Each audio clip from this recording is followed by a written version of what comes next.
Kama ilivyo kawaida kukuleteni kipindi hiki online.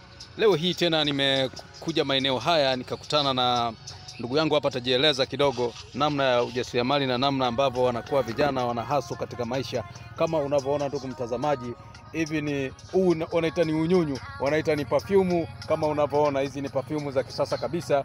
Hebu nionyeshe na nyingine hiyo ndugu yangu, alafu then watazamaji watapenda kujua wewe ni bwana nani na unajihusisha na nini. Hebu nione na nyingine, onyesha kidogo hapa kwenye kamera kidogo. Kama unavyoona hii hapa, hii ni perfume, ni perfume matata sana, ambayo inanukia sana, yani inanukia kabla hata sijaifungua ndugu mtazamaji wa TV yetu online. Haya ndio maisha ambayo tunataka vijana wao wanajituma. Na nyingine ni kama hivi unavyoona, na nyingine ni kama hii hapa.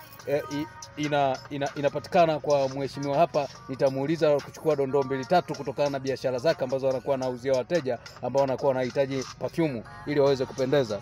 Na nyingine pia naweza nikakuonyesha tena, kuna perfume nyingine hii hapa ni ya kisasa kabisa, ambayo unaweza kaona namna gani ambavyo inanukia hapa.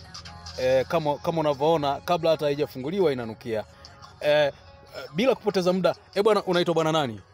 Mimi naitwa Bwana Samuel Chusi Kisinga. Samuel Chusi Kisinga. Ndio, unajishughulisha na nini ndugu yangu? Mimi ni muuzaji wa perfume. Ndio. Kodozi kwa jumla perfume. Hebu unaweza kushika moja namna nikuchukue vizuri. Hebu onyesha kidogo hiyo perfume. Ndio bwana Kisinga. Kama hii sasa, hii inanukia sana. Mbona zinanukia kabla hata hujapulizia ndugu yangu? Hii inaitwa msufu, iko vizuri sana. Iko vizuri. Mfano sasa, wateja ambao wanakuangalia sasa hivi online wanataka pengine kuungisha perfume, unaweza kukupata vipi ndugu yangu? Kwa mawasiliano mimi napatikana kwa 0652663556. Namba yangu ya Tigo hiyo. Ndio, unaweza kurudia taratibu tena hiyo namba yako ya simu? 0652663556. Kwa hiyo ukikupigia tu hiyo wanakupata, unawaletea unyunyu, unawaletea pale walipo. Unaweza kuwapelekea mteja nyumbani kwake popote pale alipo, si ndio bwana? Popote. Ndio.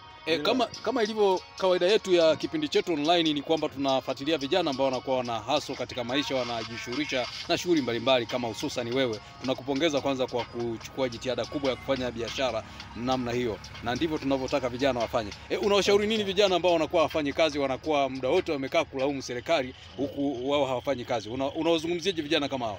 Mimi ninachoshauri wajishughulishe, kwa sababu